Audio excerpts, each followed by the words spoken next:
Hello and welcome to the Cyberden, your weekly dose of tech and games.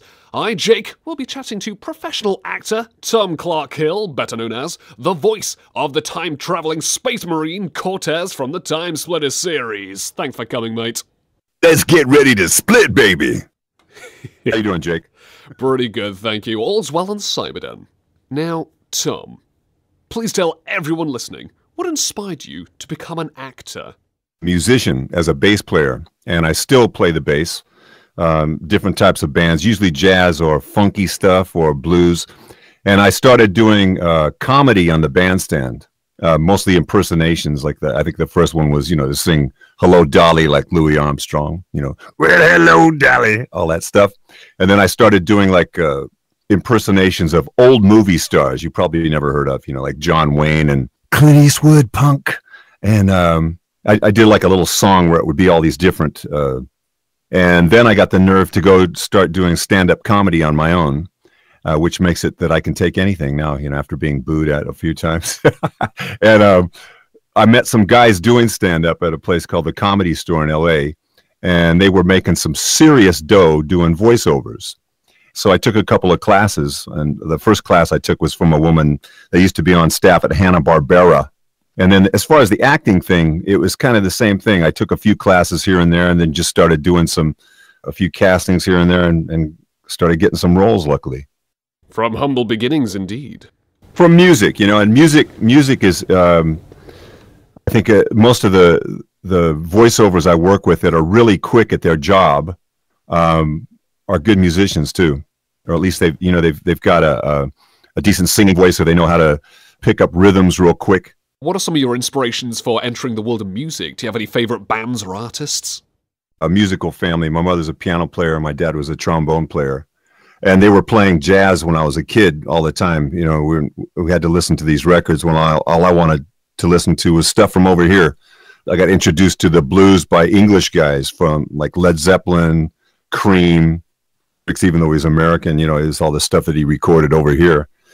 Yeah, so I was born into a musical family, and then when I got older, I just decided that that's what I wanted to do as a profession, and I went to Boston, Massachusetts. I'm from Northern California. I moved to Boston, and I had a cousin that was in the Boston Symphony.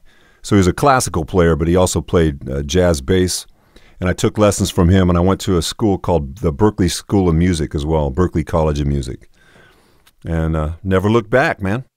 You've done your fair share of voice work, but perhaps your most iconic video game voice role has to be Sergeant Cortez from the TimeSplitters series. Yeah, that was a great one. I wish they'd do another one, man.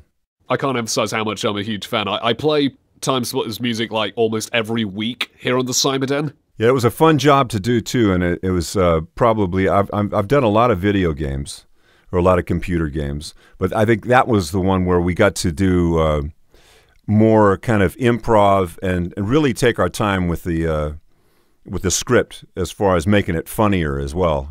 Although it was really funny to begin with the way it was written. So I think that's part of the appeal. It wasn't just straight action all the time. TimeSplitters 2, the story mode especially, that seemed to be a bit more serious with the plot, especially with Sergeant Cortez's character, so I can clearly tell that you really enjoyed the humor of TimeSplitters Future Perfect, the third game in the series. Definitely, especially the elevator scene. I can't. It's been a while since I watched it, but I remember somebody sent that to me after we'd done it, and I just couldn't stop laughing. So you say that quite a lot of the dialogue was improvised by yourself, by some of the writers on the spot as well. It was one of those games where you got to record a lot of it with other people, and it's the same with. I'm working on a cartoon series right now that's 4 to 6 or 7 of us hook up at the same time, and we go in and we do our scenes together, as opposed to a lot of the times you'll just you'll go in on your own and you hear what the guy recorded before you or the person records after you, and then you slot it in, and it's still okay, but it kind of takes away that chance to improvise on the spur of the moment, or to come up with some goofy little throwaway line that becomes something that they say, oh, do that again, do that, oh, we're going to use that in the game, that sort of thing, or we're going to use that in the cartoon. So that's the way we recorded the TimeSplitters ones, and I remember the main recording. There's a guy named Mark S. Dale who's a really good games producer. He's got a company called Outsource Media. And I think we recorded it originally up in Sheffield in this big music studio. So there's plenty of room to run around, you know. What is it that you enjoy about playing, more specifically, Cortez from the TimeSplitters series? What do you like about this character? Well, I think he is like a morphed sort of there's a guy named Wolfman Jack that used to be a DJ in Los Angeles, California. And actually, in this cartoon, I'm doing almost like a direct rip-off of his voice. And it would be, "Have mercy, baby. It's the Wolfman Jack for XERB, California. Ow!" That sort of thing. So that was, he's kind of shouty. But Cortez was kind of in the same thing, but brought back a little bit and farther into your throat. And maybe it's how I wish I really talked. Maybe that's why I like it so much. You know what I'm saying? But if you talk like that all the time, you'd get all sorts of these babes leaping through time to try and grab onto you and say, "Please speak more, Tom." Yeah, or guys beating me up. What you talking like that for, man? You making fun of me? No, anyway. Now, I thought it was very cool to see you try and spread the word regarding the petition for a 4th game or HD re-release of the previous TimeSplitters games. Yeah, and I contacted Crytek, of course, first to ask if it was all right, and they gave me the okay. So I thought that was cool of them as well. And I haven't given up hope on it either. I mean, there's a cartoon that I did not long ago. It's a French cartoon from quite a while back called Whack Fu, and on that startup sort of thing or whatever it is they have now, and where you can raise funds, fundraiser or Kickstart, whatever like that. They raised £500,000 to do this thing, so they were actually able to pay a bunch of us to come in and revoice this thing in English. That's the cool thing about the internet now, and it's really made the world a smaller place, you know, for people that like things, you know, that want to have one of their favorite things recreated or continue on to the next chapter, you know.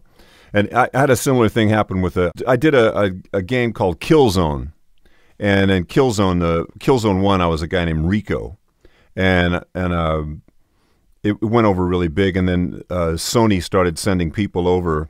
And they saw me and they went, "That's Rico?" And after I'd done the voice and all the mocap, they replaced me with another guy that looked more like Rico really looks like.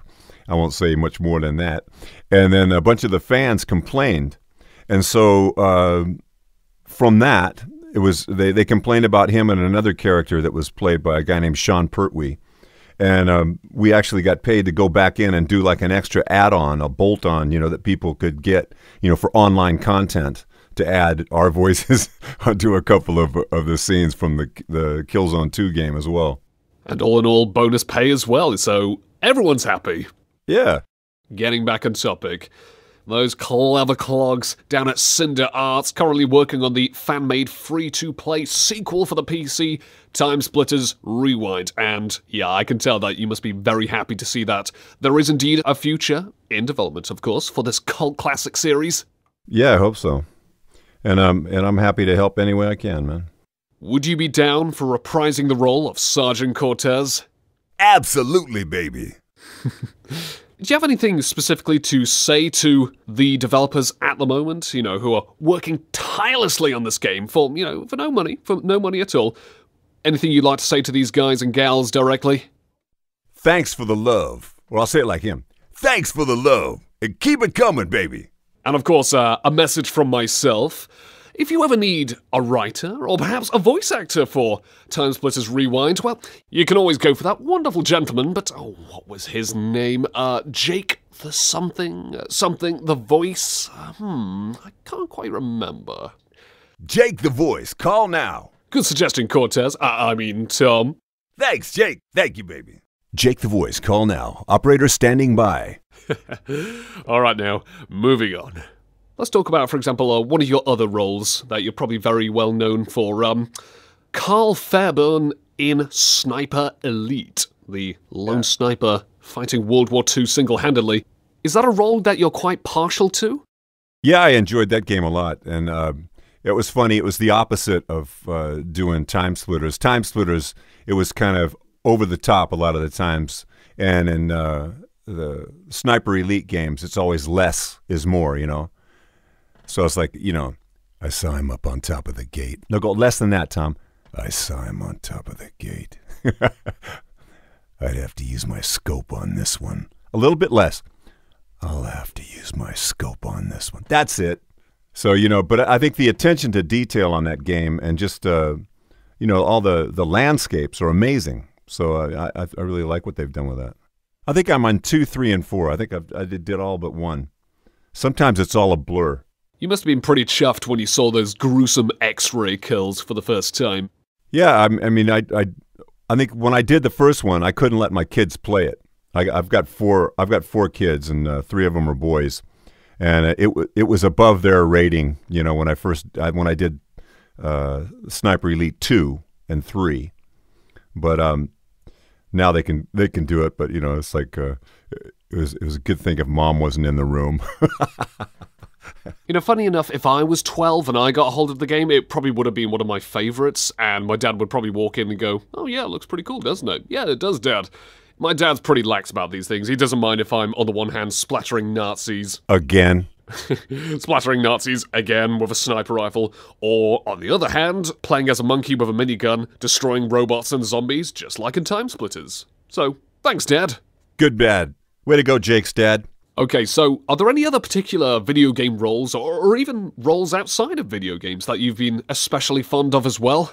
Well, probably the biggest gig I got since moving to the UK was the voice of Tony the Tiger for Kellogg's Frosties. Of course. You must have been pretty chuffed to voice such an iconic cereal mascot. It wasn't just good, it was great!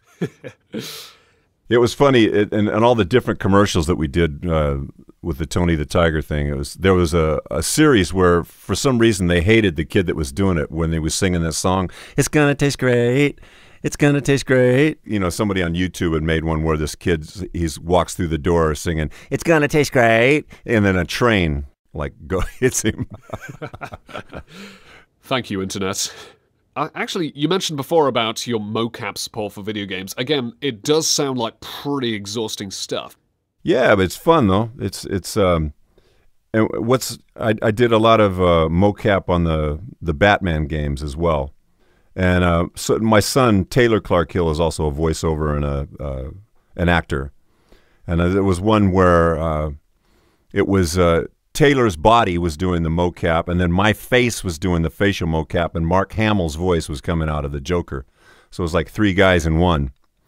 And like no one would know to look at it, you know, but it's just I know how my son moves, you know, and he had some really great moves worked up for the Joker. And I think it was like he was accepting an award for one of the awards they won for I'm not sure if it was Arkham Asylum or Arkham City. But yeah, so was the other one Killzone, and then there was another game too that there's a great mocap place in Oxford that we used to go to, and it was a huge sort of an arena, and you get like 3 or 4 guys in there like fighting and rolling around and stuff, and you'd have like a broom handle in your hand, and then when you finally see the final project, it's like this huge weapon, you know, this giant, you know, machine gun. So you know, the sky's the limit when you're doing that stuff.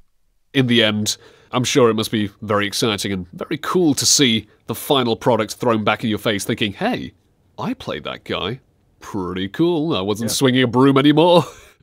And if they're bigger and musclier, more muscly than you, that's the word, then you look at them and you think, hey, wow, look at me. Then you look in the mirror and go, I'm in denial. Better go to the gym.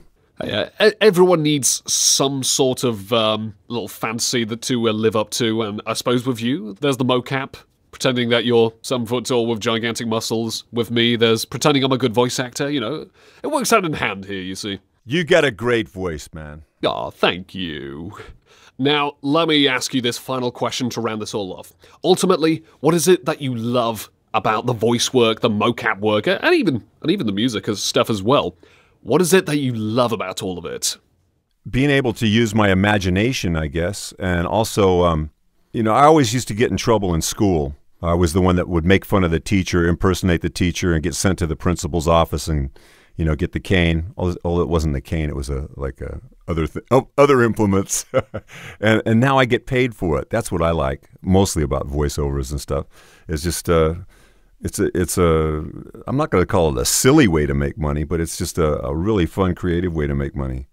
Tom, thank you so much for coming to this interview. My pleasure, Jake. And I would also like to thank my wonderful listeners out there for tuning into this great interview on the Cyber Den, your weekly dose of tech and games. Thanks a lot, and let me just say, it's time to split.